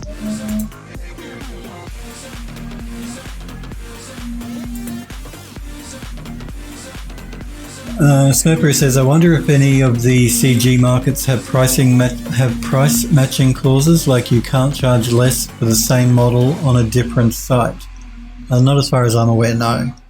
Because they're your models, you own the copyright on them. It'd be a bit rich for them to try and come up with a clause like that. And that's why I can sell my models on my website cheaper than I sell them on any other website, because I have complete control over how much is charged. And none of the contracts I've had to sign to sell my work online have ever mentioned anything like that. So Mercury says, just charge 60% more on your turbo. Well, that's what people do, of course. That's exactly what people do. Again, that's why I sell my models on my website for 30% less than I sell them on other websites, because that's how much of a cut they take on my sale. So yeah, that's exactly what people do. They just up the price on TurboSquid by 60% to make up what they lose in commission. Sniper Girl says, not sure honestly, we'll be charging more depending on the site's cut. Yeah, that's a good way to go. If the site takes more of a cut, you charge more for your model on that site. You might get the occasional customer that bitches about, well, I saw your model on XYZ site for more than I paid for it on ABC site, sort of thing. You'll sometimes get customers complaining about that sort of stuff. And you can tackle that any way you want. I generally just say to customers, well, I always recommend you buy the models directly from me, because you'll get them the cheapest. So don't go to ABC site, don't go to XYZ site, come directly to my site. You're always guaranteed the cheapest model there. And that usually shuts them up. Or they're usually happy with that. I should be more diplomatic in saying they're usually happy with that solution. I mean, it doesn't help them, of course, with the model already bought, but future models, they know what to do.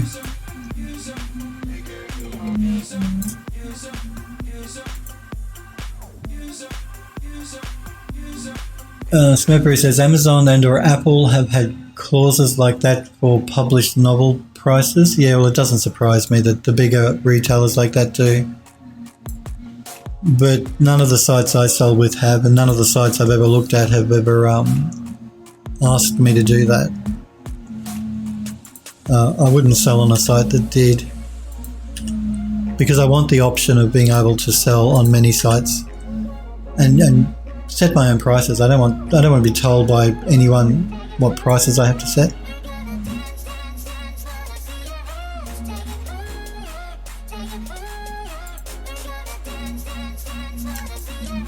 Let's copy this one. Let's open up this group. While we're here, let's close this group.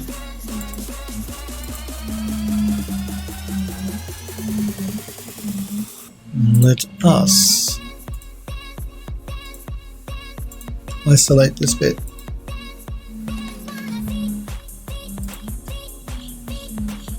Sniper Girl says it'd be okay. It'd be like, okay, then buy it on that site. I'm okay with that. Well, that's right. You'll find a lot of sites, like say you're selling a model on ABC site, but you also have a website on your own homepage that you sell your models through. A lot of the retailers, like whoever, I don't want to name names, any of the sites you sell through, a lot of them don't like you putting links to your own store, which is fine. I understand, because they're trying to sell the model. They don't want you to bypass them with a link. So just be careful of that sort of stuff as well. Don't be blatantly obvious about advertising your own store in competition to the store you're selling your stuff on already. And you can actually sign contracts as well where you give them exclusive rights to your model, so you get a bigger, they take less of a cut, you get a bigger cut back. But you sign an exclusivity clause where you won't sell your stuff anywhere else, and I would never do that. If I want the option to be able to sell my stuff on as many places as I want, when I want. So my advice is, don't do that. Don't sign your life away to be exclusive to one marketplace, just for a bit higher percentage of the sale.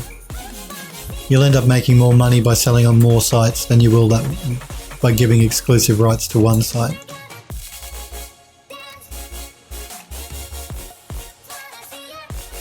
I'm not sure what's happening with the cornucopia websites, 3D marketplace. It was supposed to like, you know, you guys know it went down like over 12 months ago.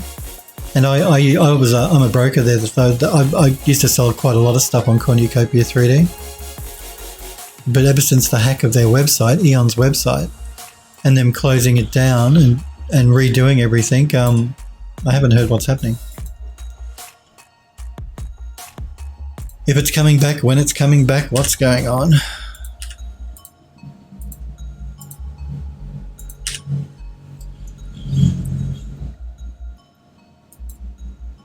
So I wish Eon would pull their finger out and at least give us some information, as store owners, information as to what's happening.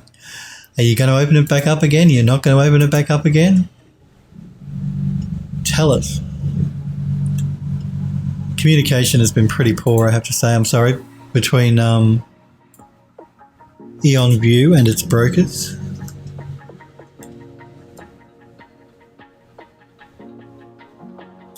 You've had 12 months now since your website got broken into. You've redone all your other stuff. So tell us what's going on with the brokers' stores, 3D stores.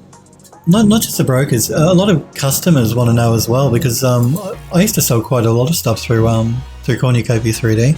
Because the models in my store there, you could only use them in Eon View. You couldn't use them in any other 3D program. But they were still very popular. So I'd like to know if they're planning on bringing the store back. And if you're not, that's fine, but tell me. Let me know.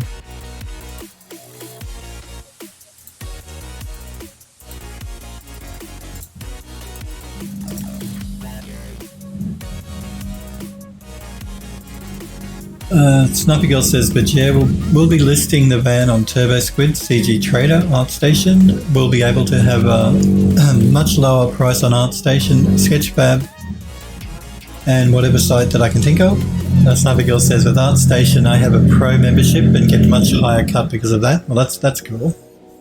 Snappy Girl says, yeah, would never do an exclusive deal. Good, don't do them. Snappy Girl says, that MP goes down your screw. Well, that's true too. If that marketplace does go down, and you're sort of like wedded to one, then you are in trouble. That's why I don't sell, and I never just sold on Cornucopia 3D. I always sold on my own website as well as Creative Market. And I actually have a couple of models on ArtStation, but only a couple. I'm still trialing ArtStation to see what their marketplace is like before I put up my full product range. That's just me being careful. I'm not suggesting ArtStation are bad or anything. I just don't know what the sales are like on ArtStation, so I don't want to commit to uploading all my stuff until I know. That's what I mean to say. I'm not making any bad allegations against ArtStation at all. I'm just careful.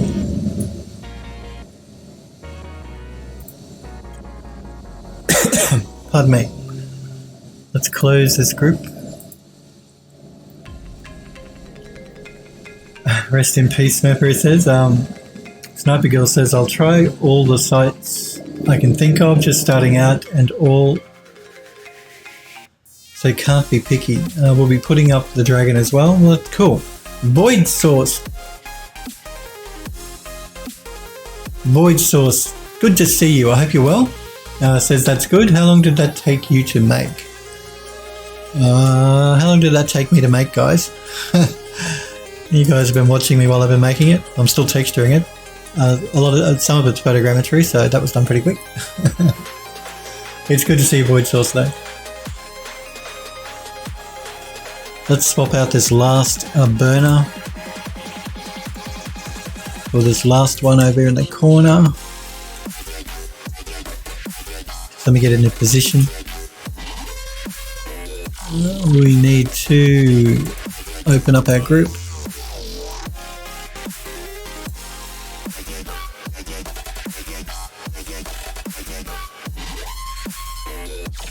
And select you and go into isolation mode. 40 hours, Sniper says. I've got no idea, I can't remember either. 20,000 years, Sniper Girl says. Ooh, you get the stink eye. 20,000 years indeed.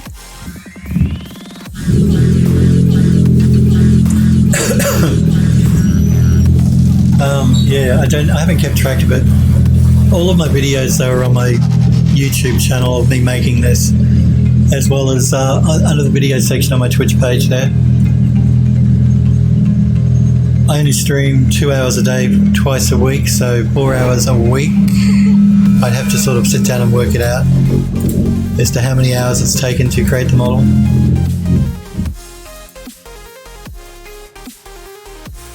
And like I said, part of it is photogrammetry as well. So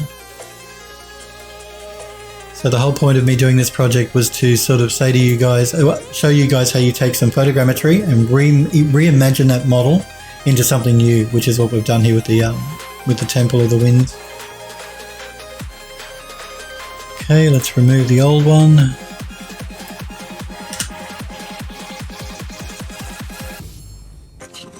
Let's remove the old one. Come on, Max, let me select the old one.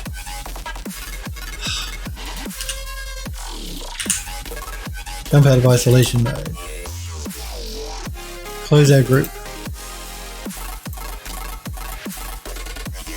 And close our group. Cool. So now we have reused. So let me select something so Max has something to lock onto. We've reused our texture from the middle here on the all of the fire urns on the outside, so it saves us creating new textures. Let's just do a quick save because we don't want to have to redo all that work again. So let me get myself organized here. And save our document. Again, my apologies guys for any noise you hear in the background. I can't do anything about it. The construction going on next door.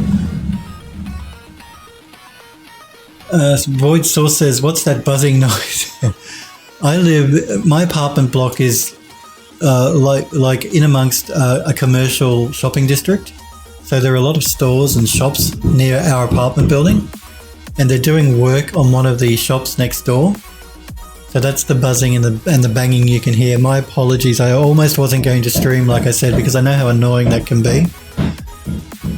So I'm sorry. Sorry Void Source and sorry everyone else watching. Normally it's quiet, it's just that they're doing a little bit of work today. Void Source says, okay, it's out of your control. Yeah, sorry, it really is. Smurfberry says, need to learn how to sub-vocalize speech with a throat mic. Just like the Special Forces. Wouldn't that be cool? Just looking at the Discord here. Void Source, thank you for the follow. I do appreciate you following the channel, so thank you, Void Source, for following. Phil does 3D. Do remember too, if you want, you can join the Discord server. I've just popped a link in chat there.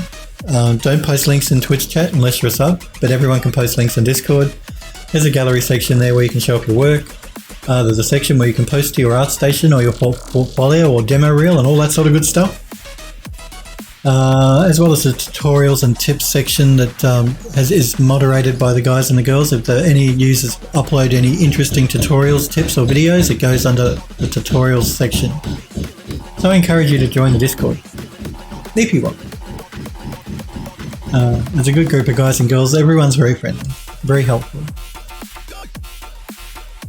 The Sniper Girl says, have a throat mic, he can borrow. What is a throat? Void Source is asking what a throat mic is. I want to know what one is too. I don't know what one is. What is a throat mic?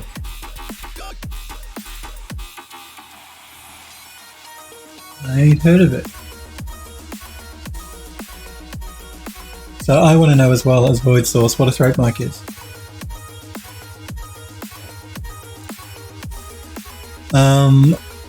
So yes, we're going to continue texturing this up. But what I want to do now is I wanted to actually talk a little bit about the game. Sniper Girl says, it's a mic that's attached to the outside of your voice box. It works off vibration of your larynx, can whisper and it sounds loud and clear to everyone. Oh, okay, cool. Yeah, well, normally I don't have to compete with the banging going on next door.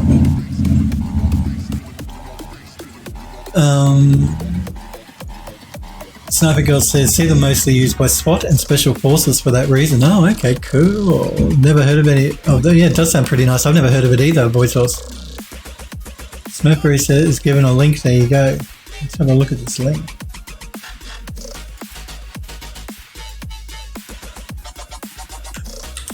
Let me just open up the browser. Now, again, if anyone doesn't know about me or is new to watching me, go to phildoes3d.com.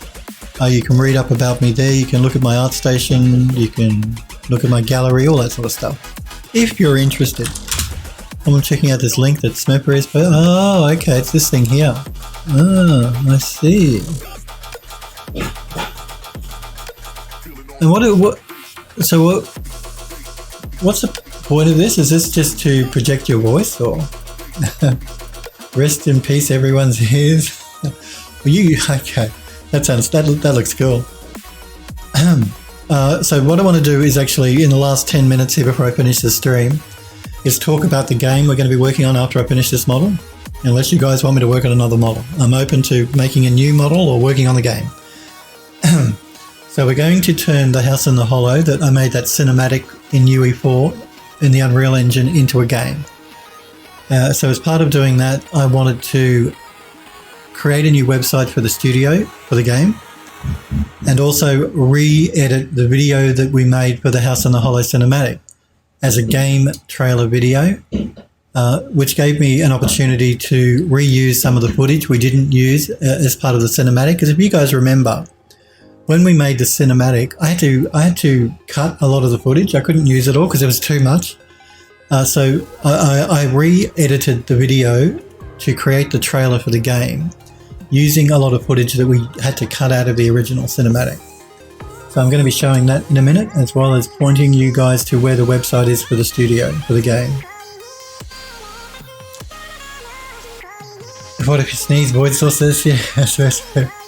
Sniper Girl says, no, it allows you to talk soft and still be nice and clear to everyone else. Oh, okay. But would that stop noise, like from the background? I like my Yeti mic anyway, my Blue Yeti. Through the radio. Oh, okay. Smurfery says, and it won't pick up background noise. Okay. They work really well. Any streamers using them? Is it something even a normal person can buy? Anyway, I love my Blue Yeti. I'm not gonna get rid of my Yeti because normally it's quiet. There normally isn't the banging going on in the background. You know, how many streams have I done where it's been nice and quiet, and how many have had banging going on? Sniper Girl says, bought a couple when I did activism work. Oh, okay. They do sound cool. So yes, the House in the Hollow. We made the cinematic using the Unreal Engine. It was only ever intended to be a cinematic. So we're going to use the environment and the building I created for the cinematic to make a game called The House in the Hollow. We're going to have to do an optimization pass over the building. We're also going to have to add a couple of other areas to make the game more interesting and fleshed out.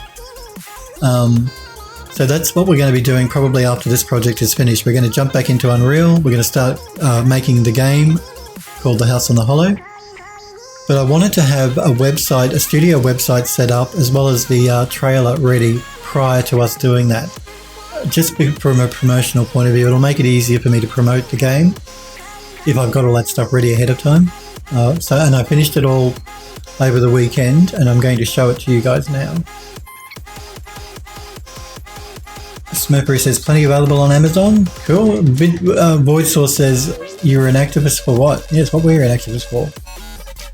So, yes, in the last 10 minutes here, we're just going to go through quickly the website and the trailer. What will we start with, the trailer or the website? Let's start with the website. So the website is live. So if you go to the house in the hollow.com, I registered the domain name. This will take you to the website for the studio for our game. So this is a fully responsive website design, which I thought was interesting that you guys were talking about responsive design on the Discord, Smurfer. because this is fully responsive as well. So it should change depending on what you're viewing it on, how big the screen is you're viewing it on, whether it's on a mobile or a tablet, all that sort of stuff. And this just has links to... I actually fleshed out the storyline a little bit more, so you can actually read up on what the story will be for the game. I've given a breakdown here of how much of the game has actually been developed so far. So the overall game completion is only like 48% because we still have other areas to do, and we still have puzzles and stuff to work on as well. Some of the game features, so it talks about a lot of the advantages of using the Unreal Engine, like wind animation, physics, all that sort of stuff. Just talks about the working process to create the game, links to get in touch, links for screenshots of the game here, which you guys have seen before. Regulars to my channel, I mean, have seen before.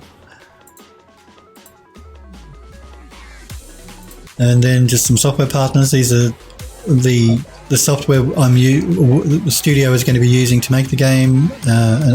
You can't buy the game because it's not made yet. So you can read up about the studio.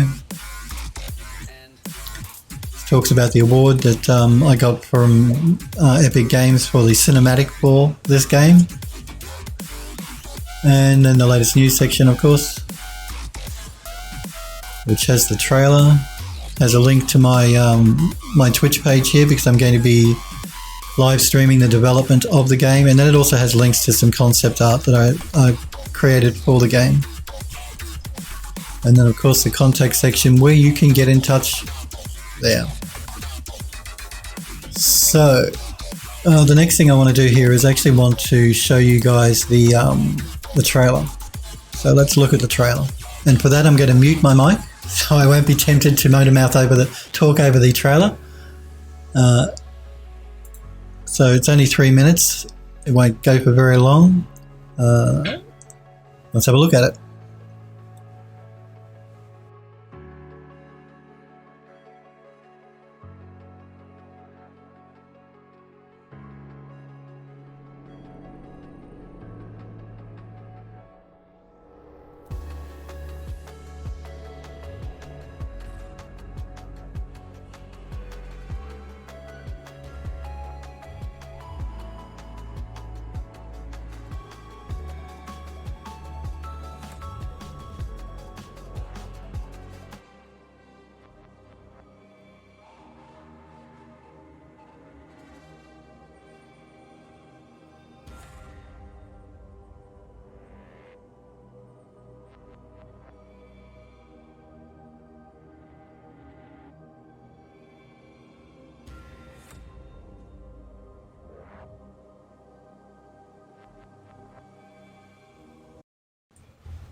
Sorry about that, you're saying the sound is too low. I will up the sound. And I'll restart the trailer and up the sound. I had my music playing as well, which I didn't realise. So I'm about to mute my mic. I'll restart the trailer and I'll up the volume for the trailer as well. Let me change OBS here.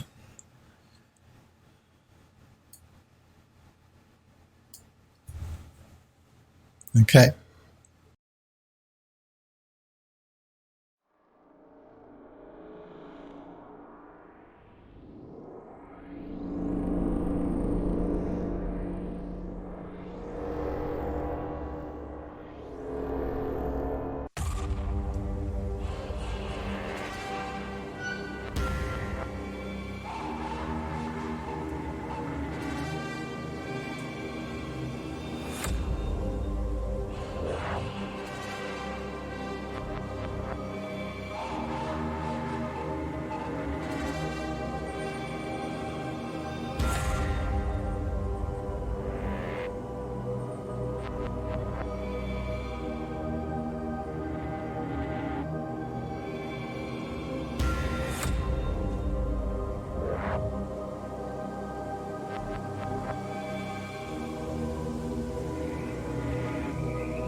Okay, so there we have it.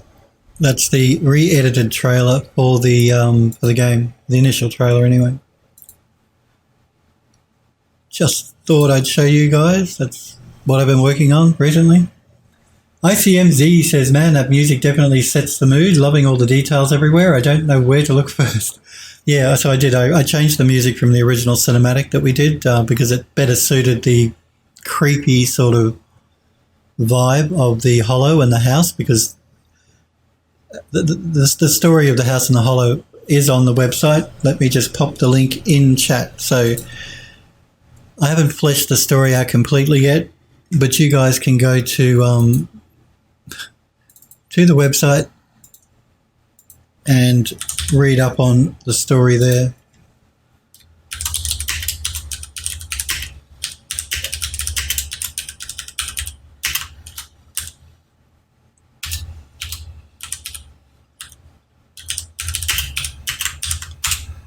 There's the link. I'll post these links on the Discord server as well. Actually, I'll post a direct link to the game trailer and to the website on the Discord in the gallery, and you guys can read up about it. But yes, so the story, I changed the music to better fit the story, the creepy story.